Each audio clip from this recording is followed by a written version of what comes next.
Hi everyone, welcome to Home.SweetKitchen. My name is Whitney Sweet and I'm glad to have you here. Today I have found a recipe to be able to sit down. As some of you might know, I hurt my ankle recently, which is why I haven't been uploading so far this week. But we're going to take a shot at some pear applesauce where I can sit down to do the prep, and we're going to use the Instant Pot to cook it so I don't need to be standing and supervising. Easy recipe, anyone can do it. Thanks for joining me and I hope you enjoy it. Okay, for today's recipe we will need half a cup of water, some cinnamon, nutmeg, some apples and pears.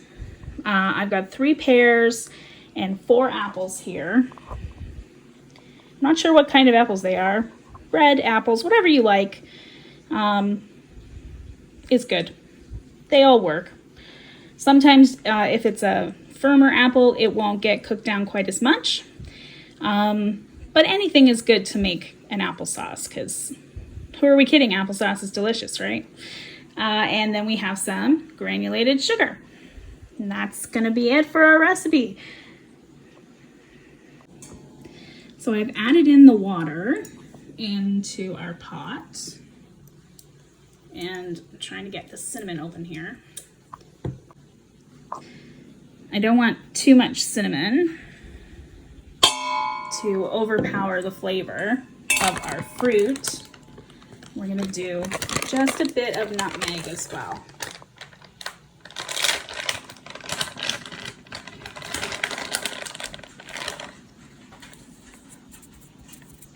Just a pinch. And now sugar can be as much as you like. I'm just gonna put a couple tablespoons because I think the fruit is pretty sweet. It's very ripe.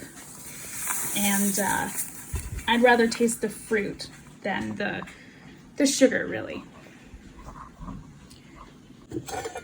And our last ingredient here are gonna be the apples and pears. This pear is very, very ripe, as you can see. Since we're turning it into sauce, oh dear, I forgot to take the sticker off. Since we're turning it into sauce, it's okay if it's got a couple bruises or if it's getting to be a bit overripe, because that's gonna add the sweetness to the sauce. And we don't wanna waste our fruit and have to throw it out. So it doesn't need to be perfect for a sauce. You can even go to a local apple orchard, and sometimes they'll have buckets of like windfalls or not quite perfect apples, and you can get those for a cheap price, and that's a great thing to use to make your applesauce. So I'm just cutting this up into big chunks, leaving out the seeds, leaving the skin on. I personally like the texture of the skin. If you don't like it, you can take it off. Doesn't really matter how you chop it up. It doesn't have to be perfect. This is a great recipe for a day when you're not feeling too fancy. Although, it can be served in fancy ways. This would be great with a pork roast, chicken. Would make a really good dessert with some vanilla ice cream if you served it warm. You could serve it just by itself in a bowl. That would be very enjoyable.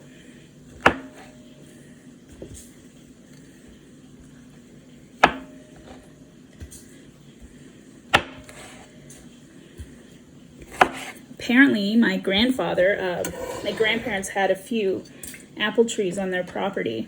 My grandfather would go around every year and collect up all the windfalls and make applesauce, and he used a food mill to grind them up. I find that I kind of like the chunks of the fruit, and so I don't worry too much. I just let it break down naturally in the sauce as it's cooking. And since you've got the little bit of water in there, and some of the sugar. Got a dog hair, of course. Lovely dog hair on our on our cutting board. Anyway, the water will help get the fruit going to release its juices, as well as the sugar will also play a role in getting that going. So again, this is a good recipe for using up your fruit that's looking a little past its best, or you're thinking, oh, it's pretty ripe, am I going to be able to eat it? This is a good way to make sure you don't waste your money.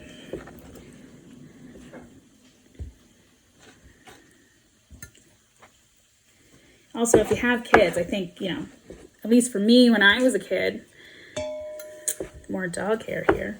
Jeez, my dog is shedding so much. We have a big black German Shepherd, and he is just shedding everywhere. And if you're like me and you have a dog in your house, you kind of get used to having dog hair on everything, right?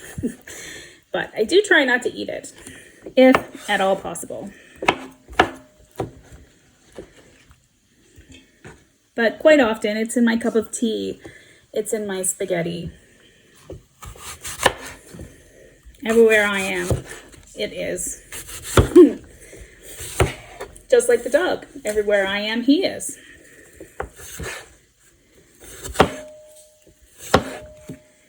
And again, same thing with the apples. Chop them up. Don't worry about perfection.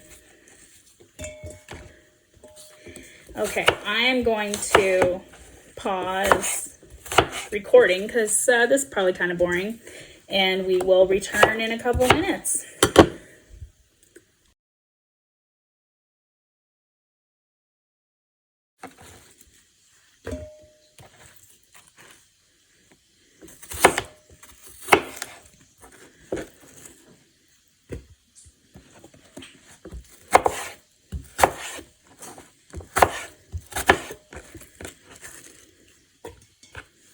Now, I know I have had one person comment on my chopping skills.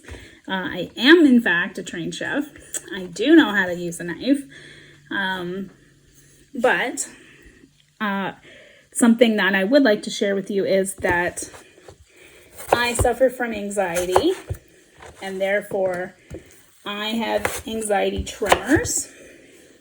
I don't know if today we can see them. Yeah, so my hands shake a lot, and so as a result, my chopping skills have definitely decreased. So please excuse me if I chop in awkward ways, but it still gets the job done, right? And we're not too worried about whether or not it's perfect. So here we have our pears, our apples, our cinnamon, nutmeg, sugar, and water all ready to go. I'm gonna give this a stir, and then I'm gonna turn on the Instant Pot. All right, we are in the Instant Pot. To be honest with you, I'm not really too sure what I should pick. So I think I'm gonna go with, no, we don't want soup broth, that's too long. I think pressure cook for 16 minutes, that should probably do it. All right, here we go. Here we are. We're off to the races. See you when it's done. Back and ready to check our Instant Pot. I went and did a bunch of stuff, so this has just been staying warm.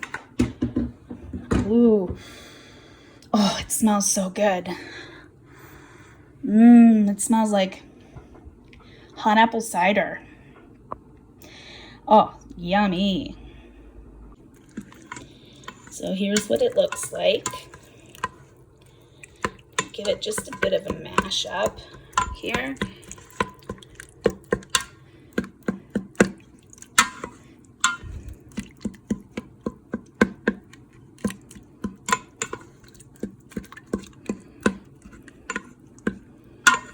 there you go.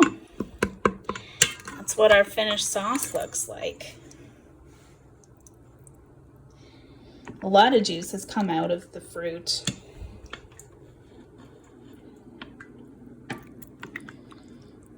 And it's still warm. So if you think this is a little too much water or juice, you can leave this on and let it evaporate, reduce a little bit. And on here, I believe you can do that with the saute button, which is down here. Otherwise, that's your applesauce. Hey, it's me again. I just wanted to add that you can make this applesauce on the stovetop. You don't need an Instant Pot. Just put all the same ingredients into a pot, turn it on medium heat, stir it every now and then. It'll probably take 20 minutes to cook on medium heat. And also you can serve it chilled. You don't have to eat it hot. That's all.